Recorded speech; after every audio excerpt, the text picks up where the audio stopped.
ಪವನ್ ಕಲ್ಯಾಣ್ ಅವರ ಮಗನ ಬಗ್ಗೆ ಅಪ್ಡೇಟ್ ಕೊಟ್ಟಿದ್ದಾರೆ. ಏನಾಗಿದ್ರೆ ನೋಡೋಣ.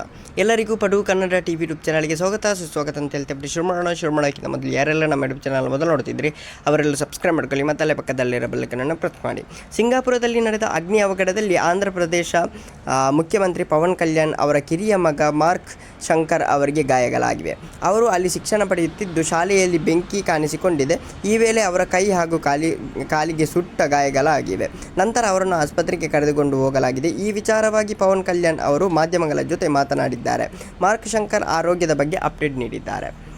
ಮಾರ್ಕ್ ಶಂಕರ್ ಅವರು ಶಾಲೆಯಲ್ಲಿ ಬೇಸಿಗೆ ರಜದಲ್ಲಿ ಭಾಗಿಯಾಗಿದ್ದರು. ಈ ವೇಳೆ ಬೆಂಕಿ ಅವಘಡ ಸಂಭವಿಸಿದೆ. ಮಾರ್ಕ್ ಶಂಕರ್ ಜೊತೆ ಇತರ ವಿದ್ಯಾರ್ಥಿಗಳು ಇದ್ದರು ಎಂದು ಪವನ್ ಕಲ್ಯಾಣ್ ಅವರು ಹೇಳಿದ್ದಾರೆ. ಅಂದುಕೊಂಡದ್ದಕ್ಕಿಂತ ಹೆಚ್ಚಿನ ಸಮಸ್ಯೆ ಆಗಿದೆ ಎಂದು ಪವನ್ ಕಲ್ಯಾಣ್ ಅವರು ಹೇಳಿದ್ದಾರೆ ಅಂತಲೇ ಹೇಳ್ಬೋದು. ಶಂಕರ್ ಕಾಲು ಹಾಗೂ ಕೈಗೆ ಸುಟ್ಟ ಗಾಯಗಳಾಗಿದ್ದು ನಾವು ಅಂದುಕೊಂಡಂತಕ್ಕಿಂತ ಹೆಚ್ಚು ಆಗಿದೆ. ಅವನ ಶ್ವಾಸಕೋಶವನ್ನು ಸರಿಪಡಿಸಲು ಬ್ರಾಂಕೋಸ್ಕೋಪ್ ಮಾಡಲಾಗಿದೆ. ಅವನ ದೇಹದಲ್ಲಿ ಸಾಕಷ್ಟು ಹೊಗೆ ಸೇರಿದೆ ಅಂತಲೇ ಹೇಳಿದ್ದಾರೆ.